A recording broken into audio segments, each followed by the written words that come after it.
नमस्कार, मैं आपकी एजुकेटर सीमा गोस्वामी। बच्चों, आज मैं आपको पढ़ा रही हूँ नोटा।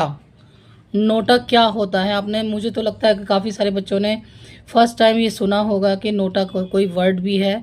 नोटा का अधिकार क्या है, आज मैं आपको ये पढ़ा रही हूँ। इसका मतलब ये है बच्चों, ये बहुत ही इम्पोर्टेंट जो वर्ड है ना, ये बहुत इम्पोर्टेंट है। बड़े से बड़े एग्ज़ाम में, छोटे से छोटे एग्ज़ाम में ये जो वर्ड है, इससे क्वेश्चन आता ही आता है। तो देखो बच्चों, लोकतंत्र में मतदाताओं को यह अधिकार होना चाहिए कि यदि वे, नोटा का मतलब देखो ऐसे सोचो कि एक चीज़ है, एक मिठाई का पीस है, ऐसे समझ लो इसको बहुत इजीली। एक मिठाई का पीस है, 4 लोग हैं। अब चार, ज़रूरी तो नहीं वो चारों को पसंद हो, या 4-5 तरीके की चीज़ें हैं, उनमें से किसी को कोई चीज़ पसंद है, किसी को कोई चीज़ पसंद है, किसी को कोई चीज़ पसंद है। लेकिन कुछ उनमें ऐसे भी होंगे जिसको बिल्कुल भी कोई भी चीज़ पसंद नहीं है, तो इसको मानो कि ये नोटा है। लोकतंत्र में मतदाताओं को यह अधिकार होना चाहिए कि यदि वे क्षेत्र में चुनाव लड़ रहे प्रत्याशियों से संतुष्ट नहीं हैं, तो उन्हें इस बात की अभिव्यक्ति की स्वतंत्रता होनी चाहिए कि वे किसी भी प्रत्याशी का चुनाव ना करें। आपके क्षेत्र में जब चुनाव होते होंगे तो एक ही सीट पर 5-6 कैंडिडेट खड़े होते हैं। कोई किसी पार्टी का होता है, कोई किसी पार्टी का होता है। हर पार्टी का अलग कैंडिडेट होता है इस देश में।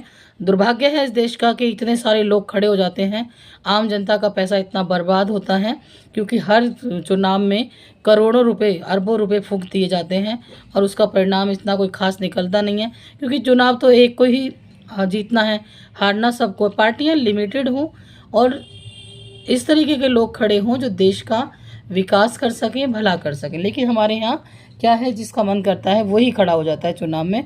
तो जो मतदाता है वो भी कंफ्यूज हो जाता है कि किसको दें।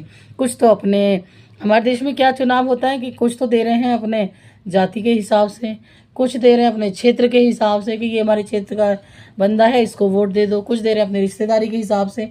तो मतलब वो सोच ही नहीं पाते। कितने सारे कैंडिडेट पर ऐसे होते हैं कि जिनको ये कैंडिडेट पसंद ही नहीं आते।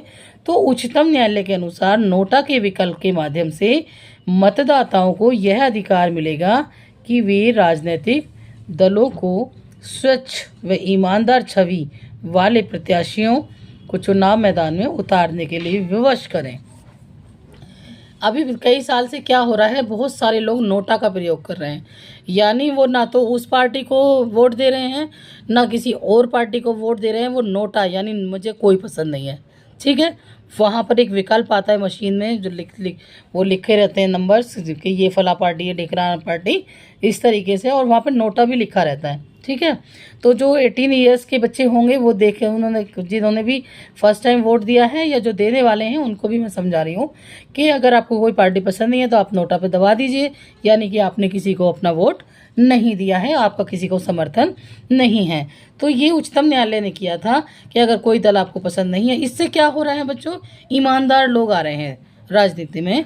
कुछ ऐसे लोग भी खड़े हो रहे हैं जो ईमानदार हैं और सच में लोगों का भला करना चाहते हैं। एक डर बैठ गया है कि अगर सभी लोगों ने नोटा का प्रयोग कर दिया तो बार बार चुनाव होंगे या कोई भी कैंडिडेट नहीं चुना जाएगा। तो जो पार्टियां हैं, जो बड़ी पार्टियां हैं, वो भी ज़्यादातर साफ छवि वाले लोगों को खड़ा करने की कोशिश करती हैं। तो बच्चों, आज मैंने आपको पढ़ाया नोटा का अधिकार, कि नोटा होता क्या है। तो ये वीडियो आपको पसंद आई हो तो लाइक, शेयर, सब्सक्राइब जरूर करें और बेल आइकॉन को प्रेस कर दें ताकि आपको नोटिफिकेशन समय पर मिलता रहे। आप मेरी थोड़ी इतनी मदद कर सकते हैं कि अगर वीडियो देख रहे हैं तो प्लीज़ चैनल को सब्सक्राइब करें ताकि हमें होप रहे। और आपको वीडियो पसंद आई तो एक बार कमेंट जरूर करके हमें बताएं कि आपको क्या पढ़ना है, इसमें कोई कमी हो वो भी बताएं। अगर आपको अच्छा से समझ में आ रहा है तो वो भी बताएं।